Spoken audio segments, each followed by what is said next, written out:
अस्सलाम वालेकुम, महा Sarfaraz here from the platform of study river academy. आज हमारा जो वर्ल्ड ज्योग्राफी की सीरीज़ है, हम उसका एक नया लेक्चर डिस्कस करेंगे। हम इसके अंदर हमने यूरोप की जो कंट्रीज़ हैं उनको छोटा छोटा करके पढ़ते हैं। तो आज हम इटली को पढ़ेंगे। इटली जो है ये यूरोप की एक कंट्री है, उसी को आज हम डिस्कस करेंगे, लेकिन इसका थोड़ा बड़ा था, मतलब इसकी हिस्ट्री थोड़ी बड़ी थी। तो मैंने सोचा 2 वीडियोस बना लेते हैं। आज का जो लेक्चर है, हम इसके अंदर कुछ जनरल कैरेक्टरिस्टिक्स हैं या जनरल इंपॉर्टेंट पॉइंट्स हैं इसके इटली के, जो वो हम डिस्कस करेंगे। और इसके अलावा इसकी जो हिस्ट्री है, जिससे हमसे क्वेश्चन पूछे जाते हैं, वो हम आज डिस्कस करेंगे। आज का लेक्चर स्टार्ट करते हैं। इटली जो है इसको बूट शेप पेनिनसुला भी कहा जाता है, ठीक है। इसका जो पेनिनसुला है वो जस्ट एक बूट की तरह बना हुआ है, ठीक है। उसके बाद है इसका कैपिटल देख लेते हैं। कैपिटल जो है इसका वो है रोम।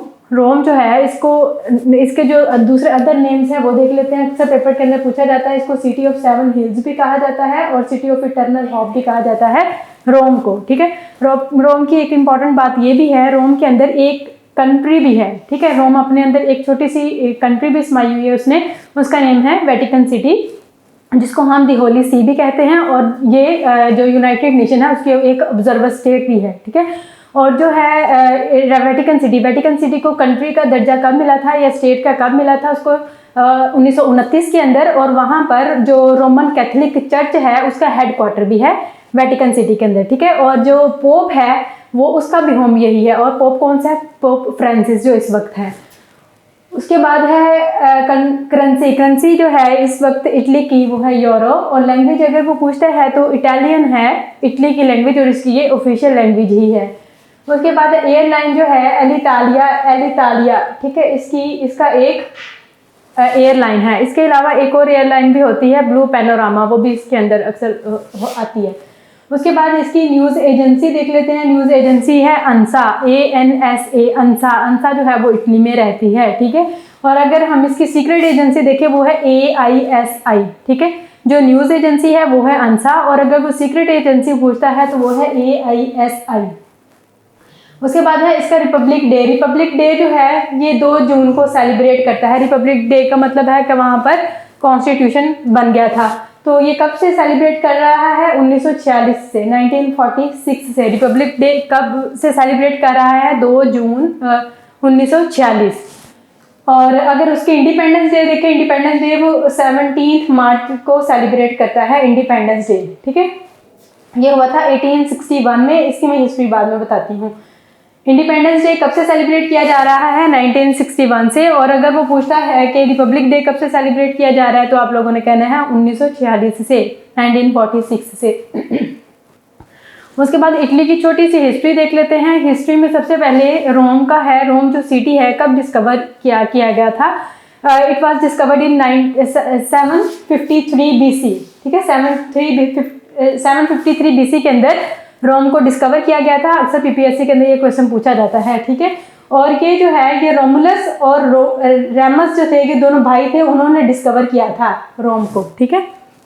और जो इसके अलावा FAO जो है फूड एंड एग्रीकल्चर ऑर्गेनाइजेशन जो है, ये उसका भी यहाँ पर हेडक्वार्टर है FAO का, ठीक है।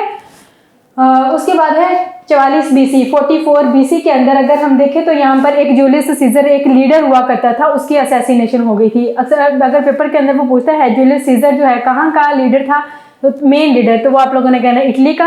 और ये इसकी असैसिनेशन कब हुई थी? 44 BC के अंदर। उसके बाद AD से कुछ इसके पॉइंट्स हैं। उसमें से सबसे पहले है कि हिस्ट्री का ही पोर्शन है, ठीक है। 535 AD के अंदर यहाँ पर बैजेंटाइन एम्पायर ने इसके बहुत सारे हिस्सों के ऊपर कब्जा करना शुरू कर दिया था 535 BC के अंदर, AD के अंदर, ठीक है। उसके बाद है 878 AD के अंदर यहाँ पर जो सारासीन्स हैं, यहाँ पर उन्होंने सिसिली जो एरिया है उसके ऊपर कब्जा कर लिया था। और उसके बाद यहाँ पर 1805 में यहाँ पर लीडर कौन बन गया था या डिक्टेटर कौन बन गया था? Napoleon Bonaparte. और नेपोलियन बोनापार्ट मैंने आप लोगों को पढ़ाया था कि फ्रांस का कब बना था लीडर, तो आप लोगों ने कहना है 1804 के अंदर, ठीक है, 1804 के अंदर। और 1805 के अंदर इटली का। और नेपोलियन बोनापार्ट की डेथ कब होती है ये भी हम डिस्कस करके आए थे 1821 में, ठीक है।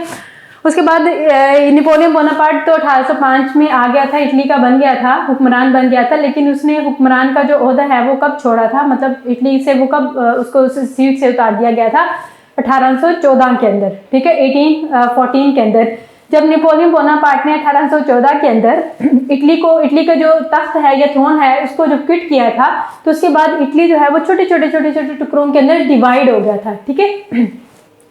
उसके बाद जब डिवाइड हो गया, स्मॉल छोटी छोटी किंगडम्स बन गई थी, तो उसके बाद 1861 के अंदर यहाँ पर यूनिफिकेशन, वो जो मैंने आप लोगों को बताया कि छोटे छोटे टुकड़े बन गए थे इटली के, उनकी आपस में यूनिफिकेशन हो गई थी।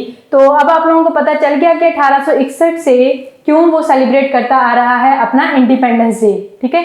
17 मार्च 1861 के से इटली जो है अपना इंडिपेंडेंस डे सेलिब्रेट करता आ रहा है, ठीक है। यहाँ पर काफ़ी ज़्यादा पार्ट्स थे वो आपस में यूनाइट हो गए थे, लेकिन कुछ थे जिस तरह से रोम हो गया, इस तरह से और भी कुछ इलाके थे, तो वो इनके साथ उन्होंने नहीं किया था, नहीं उनके साथ यूनाइट नहीं हुए थे। उसके बाद 1861 से जब यूनिफिकेशन हो गई, उसके एग्जैक्ट 10 साल बाद 1871 के अंदर रोम को कैपिटल का दर्जा दे दिया गया था। Rome was became capital in 1871। उसके बाद 1825 के अंदर यहाँ पे मैसोलिनी डिक्टेटर बन गया था, और मैसोलिनी की डेथ कब होती है, 1945 के अंदर, और 1945 के अंदर यूएनओ भी एस्टैब्लिश हुई थी, ठीक है। उसके बाद है 1929 के अंदर वेटिकन सिटी, हम पहले भी डिस्कस करके आए हैं कि वेटिकन सिटी को स्टेट का ओहदा दे दिया गया था 1929 में। उसके बाद 1955 के अंदर इन्होंने यूएनओ को ज्वाइन किया था इटली ने। यूएनओ जो है यहाँ पर पीपीएससी के अंदर अक्सर क्वेश्चन पूछा जाता है कि कितनी लैंग्वेजेस यहाँ पर बोली जाती हैं, तो 6 लैंग्वेजेस जो हैं वो बोली जाती हैं यूएनओ में। और यूएनओ कब बना था, 24 अक्टूबर 1945, ठीक है। 24 अक्टूबर 1945 के अंदर यूएनओ बना था, और यूएनओ के जो ऑर्गन्स हैं, मेन ऑर्गन्स हैं, वो 6 ऑर्गन्स है उसके जिस तरह से इंटरनेशनल कोर्ट ऑफ जस्टिस हो गया, इस तरह से दूसरे ऑर्गन्स भी हैं।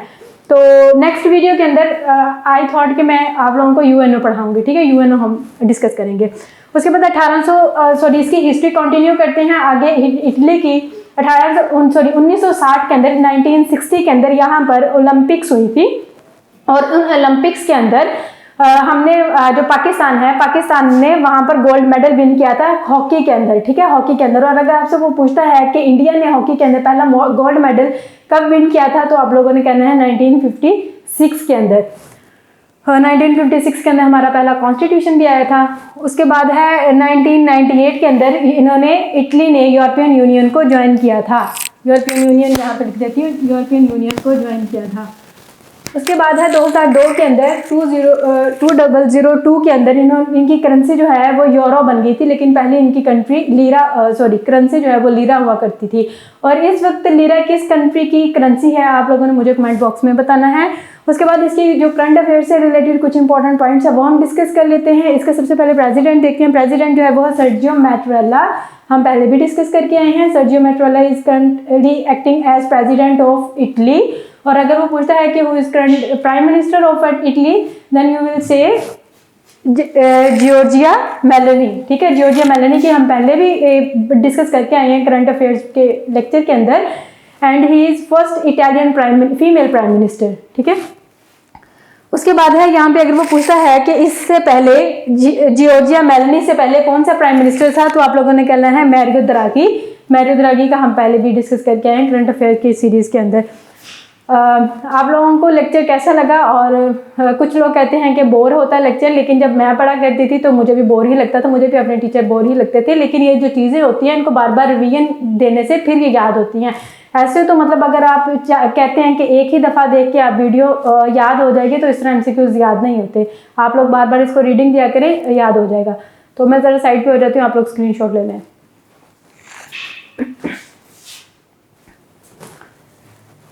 Okay, thank you so much. अल्लाह हाफिज़।